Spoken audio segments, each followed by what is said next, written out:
ಇದು ನನಗೆ ತುಂಬ ಇಷ್ಟವಾದಂಥ ಒಂದು ಪ್ರಸಂಗ. ನಾನು ಈ ಪ್ರಸಂಗವನ್ನು ಮೇಲೆ ಮೇಲೆ ನೆನೆಸ್ಕೋತೀನಿ, ಪ್ರತಿ ಕ್ಷಣ ನೆನೆಸ್ಕೋತೀನಿ. ಅಂಥ ಗುಣ ನಮ್ಮಲ್ಲಿ ಬರಬಾರ್ದೆ ಅಂತ ಅನಿಸ್ಬಿಡುತ್ತೆ. ಈ ಬೆಂಗಳೂರಿನ ವಿಕ್ಟೋರಿಯಾ ಆಸ್ಪತ್ರೆಯ ಪಶ್ಚಿಮ ಕಾಂಪೌಂಡ್ ಎದುರು ಸಾಲಿಡ್ ಅಂಗಡಿಗಳ ಸಾಲಿದ್ದಾವೆ. ಅವುಗಳಲ್ಲಿ ಮೂರನೇದಿದ್ದದ್ದು ನವರತ್ನ ಆ್ಯಂಡ್ ಕಂಪನಿ ಅಂತ ಮುದ್ರಣಾಲಯ ಇತ್ತು. ಆ ಮುದ್ರಣಾಲಯದೊಳಗೆ ಡಿ ವಿ ಗುಂಡಪ್ಪನವರು ನಡೆಸ್ತಾ ಇದ್ದಂಥ ದಿ ಕರ್ನಾಟಕ ಇಂಗ್ಲಿಷ್ ಪತ್ರಿಕೆ ಮುದ್ರಣ ಆಗ್ತಾ ಇತ್ತು. ಡಿ ವಿ ಜಿ ದಿನಾಲೂ ಸಂಜೆ 4 ಗಂಟೆಯಿಂದ ಕತ್ಲಾಗೋ ತನಕ ಆ ಅಂಗಡಿ ಮುಂದಿದ್ದು ಪುಟ್ಟ ಬೈಲಿನಲ್ಲಿ ಕೂತು ಪ್ರೂಫ್ ನೋಡ್ತಾ ಇದ್ರು. ಪ್ರೆಸ್ ಒಳಗೆ ಜಾಗ ಇಲ್ಲ ಕೂತ್ಕೊಳ್ಳೋಕ್ಕೆ. ಅದು ಹೊರಗಡೆ ಬಂದು ಬೈಲಲ್ಲಿ ಕೂತು ಪ್ರೂಫ್ ನೋಡ್ತಾ ಇದ್ರು. ಈ ಮುದ್ರಣಾಲಯದ ಎರಡು ಬದಿಗೂ ಆ ಮಂಡಿ ಅಂಗಡಿ ಇದ್ದಾವಲ್ಲ ಸಾಲಿಡ್ದು, ಅದ್ರ ಹಿಂಭಾಗ ಅಂಟುಕೊಂಡಕ್ಕೆ ಕೈ ಸಾಲಿಗಳು. ಅಲ್ಲೆಲ್ಲ ಖಾಲಿ ಇದ್ದಿದ್ರಿಂದ ಆ ಮಂಡಿಯಲ್ಲಿ ಕೆಲಸ ಮಾಡೋ ಆಳುಗಳು ಕೈ ಸಾಲಿಯಲ್ಲಿ ಪಾಪ ಏನು ಮಾಡ್ತಾರೆ, ಮನೆ ಇಲ್ಲ, ಮನೆ ತೊಗೊಳಕ್ಕಾಗತ್ತಾ ಬೆಂಗಳೂರು ಅಂತ ಊರಲ್ಲಿ. ಅದಕ್ಕೆ ಅವ್ರೇನು ಮಾಡೋರು, ಅಂಗಡಿ ಕೆಲಸ ಮುಗಿದ್ಮೇಲೆ ಹಿಂದೆ ಜಾಗ ಇತ್ತಲ್ಲ, ಮುಂದೆ ಕಂಬ, ಹಿಂದೆ ಕೈ ಶಾಲೆಯಲ್ಲೇ ಇಟ್ಕೊಂಡು ಅಲ್ಲೇ ಮಲ್ಕೊಂಡು ಅಲ್ಲೇ ಇರ್ತಾ ಇದ್ರು ಕೆಲವರು. ಒಂದು ಕೈ ಶಾಲೆ ಒಳಗೆ ಒಬ್ಬ ಮುದುಕಿ ಇದ್ರಂತೆ. ಮುದುಕಿ ಮಂಡಿಯಲ್ಲಿ ಕಸ ಗುಡಿಸ್ತಾ ಇಲ್ಲ. ಆಕೆಗೇನು ಅಂಗಡಿಯವರಿಗೆ ದುಡ್ಡು ಕೊಡ್ತಿರ್ಬೇಕು. ತುಂಬ ವಯಸ್ಸಾದ್ರಿಂದನೂ ಅನಾರೋಗ್ಯದಿಂದನೂ ಮುದುಕ ಯಾವಾಗಲೂ ಮಲ್ಕೊಂಡೇ ಇರ್ತಿದ್ದ. ಈ ಮುದುಕಿ ಕಸ ಗುಡಿಸೋ ಕೆಲಸ ಆದಮೇಲೆ ಆ ಮಂಡಿಗಳ ಮುಂದೆ ಬಿಡ್ತಿತ್ತಲ್ಲ, ಲಾರಿಯಲ್ಲಿ ತರಕಾರಿ ಬಂದು ಬರೋದು, ತರಕಾರಿ ಇಳಿಸುವಾಗ ಒಂದಿಷ್ಟು ತರಕಾರಿ ಕೆಳಗೆ ಬೀಳ್ತಿತ್ತು. ಅಥವಾ ಅಂಗಡಿಯವರು ಕೂಡ ಚೆನ್ನಾಗಿಲ್ಲ ಅಂತ ಹೊರಗೆ ಬೀಸಾಕ್ಬಿಟ್ಟಿರೋರು. ಆಕೆ ಅಂಗಡಿಗಳ ಮುಂದೆ ಬಿದ್ದಂಥ ಆ ಕೊಳತ ಈರುಳ್ಳಿ, ಹುಳಿತ ಆಲೂಗಡ್ಡೆ, ಒಣಗಿದ ಬದನೆಕಾಯಿ ಇದನ್ನೆಲ್ಲ ಸಂಗ್ರಹ ಮಾಡಿ ತರ್ತಾ ಇದ್ಲು. ಮಧ್ಯಾಹ್ನ ಆಕೆ ಏನು ಮಾಡ್ತಿದ್ಲು, ನಿಧಾನವಾಗಿ ತಾನು ತಂದಂಥ ತರಕಾರಿಗಳನ್ನು ಆ ಕೊಳೆತ ಒಣಗಿದ ಭಾಗಗಳನ್ನು ಕತ್ತರಿಸಿ ತೆಗೆದು ಇದ್ದಿದ್ರಲ್ಲೇ ಚೆನ್ನಾಗಿರೋದನ್ನು ಹಾಕಿ ಅಡುಗೆ ಮಾಡೋಳು. ಒಂದು ಮಡಿಕೆಯಲ್ಲಿ ಹಾಕಿ ಕುದಿಸೋಳು. ಆ ಪದಾರ್ಥ ಬೇತಾ ಘಮಲು ವಾಸನೆ ಎದ್ದು ಬೀದಿಯನ್ನೆಲ್ಲ ಹರಡೋದು. ಡಿ ವಿ ಜಿಯವರ ಮೂಗೆ ತಗಲಿ ಅವ್ರ ಗಮನ ಸೆಳೀತಾ ಇತ್ತು. ಅಡಿಗೆ ಆದಮೇಲೆ ಸ್ನಾನ. ಅವ್ರ ಬಳಿಗೆ ಇದ್ದದ್ದೇ 4 ಮಡಿಕೆ. ಒಂದು ಹಿಟ್ಟು ಬೇಯಿಸೋದಕ್ಕೆ, ಒಂದು ಅಂಬ್ಲಿ ಕಾಯಿಸೋದಕ್ಕೆ, ಇನ್ನೊಂದು ಕುಡಿಯೋ ನೀರು ಇಟ್ಕೊಳ್ಳೋಕ್ಕೆ.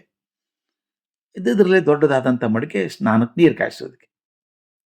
ಆ ಮುದುಕಿ ಏನು ಮಾಡೋಳು, ತಾನು ಕೂಡಿಟ್ಟಂಥ ಕಸ ಕಡ್ಡಿ ತಂದಿರ್ತಿದ್ಲಲ್ಲ, ಅದನ್ನ ಹಾಕಿ ಉರಿ ಹಾಕಿ ದೊಡ್ಡ ಗಡಿಗೆಯಲ್ಲಿ ನೀರು ಕಾಯಿಸೋಳು.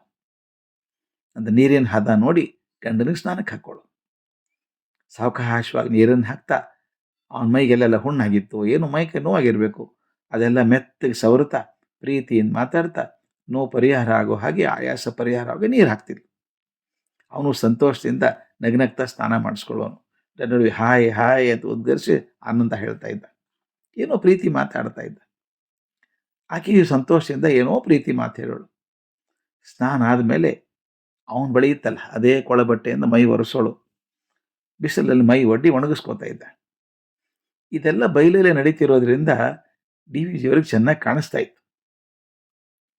ಸ್ವಲ್ಪ ಹೊತ್ತಾದ್ಮೇಲೆ ಆಕೆ ಊಟದ ಎಲೆಯನ್ನು ಹಾಸಿ ಅದರ ನಡುವೆ ಸ್ವಲ್ಪ ಬಿಸಿ ಬಿಸಿ ರಾಗಿ ಮುದ್ದೆಯನ್ನಿಟ್ಟು ಅದರ ನಡುವೆ ಬೆರಳುಗಳಿಂದ ಬಟ್ಲ ಮಾಡೋಳು ತಾನೆ. ಆ ಕಟ್ಟೆ ಕಟ್ಟಿದ್ಲಲ್ಲ, ಆ ಕಟ್ಟೆಯೊಳಗೆ ತಾನು ಮಾಡಿದಾಳಲ್ಲ, ಕುದಿಸಿದಾಳ ಏನೋ ತರಕಾರಿ ಹಾಕಿ ಇದ್ದದ್ದು ಉಪ್ಪು ಖಾರ ಏನು ಹಾಕಿ ಮಾಡಿದ್ದಾಳೆ, ಅಂಬ್ಲಿ ಮಾಡಿದ್ದಾಳೆ, ಅಂಬ್ಲಿ ಹಾಕೋಳು. ಆತ ರಾಗಿ ಮುದ್ದೆ ಕಟ್ಟೆಯಲ್ಲಿ ಒಂಚೂರನ್ನು ಮುರಿದು ಅಂಬ್ಲಿಯಲ್ಲಿ ನೆನೆಸಿ ಬಾಲಿಟ್ಕೊಂಡು ಚಪ್ಪರಿಸಿ ತಿಂತಿದ್ದ. ಮುದುಕಿನ ಊಟಕ್ಕೆ ಬಡಿಸ್ಕೊಂಡು ಕೂಡೋಳು. ಇಬ್ಬರು ನಗನಗ್ತಾ ಮಾತಾಡ್ತಾ ಊಟ ಮಾಡ್ತಿದ್ರಂತೆ. ಇದು ಸುಮಾರು ಅರ್ಧ ಗಂಟೆ ನಡೀತಾ ಇತ್ತಂತೆ. ಅದಕ್ಕೆ ಸಾಕ್ಷಿ ಆಗಿದ್ದಂಥ ಗುಂಡಪ್ಪನವ್ರು ನೋಡ್ತಾ ಸಂತೋಷ ಪಡ್ತಾ ಇದ್ರು. ನೋಡಿ, ಅವ್ರದ್ದು ಪ್ರೈವೇಟ್ ಜೀವನ ಅದು. ಅದಕ್ಕೆ ಇವರು ನೋಡ್ತಾ ಇದ್ದಾರೆ. ಇವ್ರಿಗೆ ಏನು ಅನ್ನಿಸ್ತು ಗೊತ್ತಾ ಗುಂಡಪ್ಪನವ್ರಿಗೆ, ಅದು ನಮಗೂ ಪಾಠ ಆಗ್ಬೇಕು ಸ್ವಾಮಿ. ಹೇಳಿದ್ನಲ್ಲ, ಈ ಘಟನೆ ನನ್ನ ಜೀವನದಲ್ಲಿ ಎಷ್ಟು ಕಡೆ ಪ್ರತಿ ದಿವಸ ನೆನಪಿಗೆ ಬರ್ತದೆ ನನಗೆ. ಗುಂಡಪ್ಪನವ್ರು ಬರೀತಾರೆ, ಆ ಮುದುಕಿಯರ ಅನ್ಯೋನ್ಯ ಪ್ರೀತಿ ಅವರ ಬಡತನವನ್ನು ಮರೆಸಿತ್ತಲ್ಲ, ಪ್ರೀತಿ ಅವರ ಮುಪ್ಪನ್ನು ಮರೆಯಿಸಿ ಯೌವನ ತಂದು ಕೊಟ್ಟಿತ್ತಲ್ಲ, ಅವ್ರ ಬಡಕಲು ಕೊಯ್ಕಲು ಮೈಗಳಲ್ಲಿ ಅವ್ರ ಪಾಲಿಗೆ ಸೌಂದರ್ಯ ದರ್ಶನ ಮಾಡಿಸಿತ್ತಲ್ಲ, ಅರಮನೆಯಲ್ಲಿರುವಂಥ ಶ್ರೀಮಂತಿಕೆಯಲ್ಲಿರುವಂಥ ಎಷ್ಟು ಜನರಿಗೆ ಈ ಸಂತೋಷದ ಆತ್ಮೀಯತೆ ಗಳಿಗೆಗಳು ದೊರೆತಾವೆ ಹೇಳಿ. ಎಲ್ಲ ಇದೆ ಅರಮನೆಯಲ್ಲಿ, ಪ್ರೀತಿ ಇಲ್ಲ. ನಾನು ನೋಡಿದ್ದೇನೆ ಸ್ವಾಮಿ, ದೊಡ್ಡವ್ರ ಮನೆಗಳನ್ನು ನೋಡಿದ್ದೇನೆ. ತುಂಬ ದೊಡ್ಡ ಮನೆ, 6-8 ಬೆಡ್ರೂಮ್ ಇರುವಂಥ ಮನೆ. ಅಪ್ಪ ಮಗನಿಗೆ ಇಂಟರ್ಕಾಮಲ್ಲಿ ಫೋನ್ ಮಾಡಬೇಕು.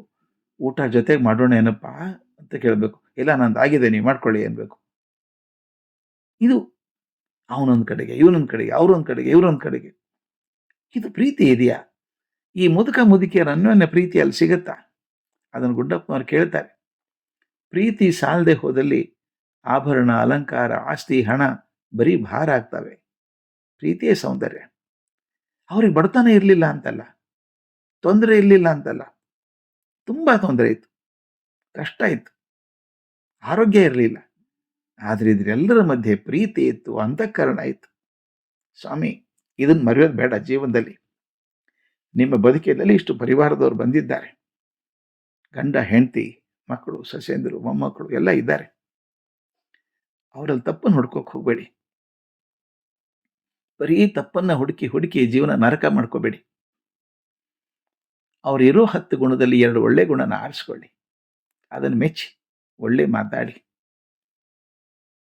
ಒಳ್ಳೆಯದನ್ನು ಕಾಣೋಕೆ ಶುರು ಮಾಡಿದಾಗ ಜೀವನ ಎಷ್ಟು ಚಂದ ಅನಿಸುತ್ತೆ ಗೊತ್ತಾ? ಈ ಮುದುಕ ಮುದುಕಿಯರ ಬಡತನ ಏನೂ ಇಲ್ಲ, ಅವಕ್ಕೆ ಪಾಪ ಏನೂ ಇಲ್ಲ. 4 ಮಡಿಕೆ ಬಿಟ್ಟರೆ ಏನೂ ಇಲ್ಲ. ಅದೇ ಕೊಳೆತ ಪಲ್ಯ, ಅದೇ ಕೊಳೆತ ತರಕಾರಿ, ಅದೇ ಉಳಿದಂಥ ಉಪ್ಪು ಖಾರ ಹಾಕ್ಕೊಂಡು ತಿಂದು ಸಂಭ್ರಮ ಪಟ್ಟರಲ್ಲ ಜೀವನ. ಈ ಸಂಭ್ರಮ 5 ಸ್ಟಾರ್ ಹೋಟೆಲಲ್ಲಿ ಸಿಕ್ಕಿತ್ತಾ ನಿಮಗೆ? ಅದಕ್ಕೆ ಡಿ ವಿ ಜಿಯವ್ರ ಮಾತು ಚಂದ ಅನಿಸುತ್ತೆ. ಪ್ರೀತಿಯೇ ಸೌಂದರ್ಯ, ಅದೇ ಐಶ್ವರ್ಯ, ಅದೇ ನಮ್ಮ ಹೃದಯ ವಿಕಾಸ. ಅದನ್ನ ಯಾವತ್ತೂ ಮರೆಯೋದು ಬೇಡ.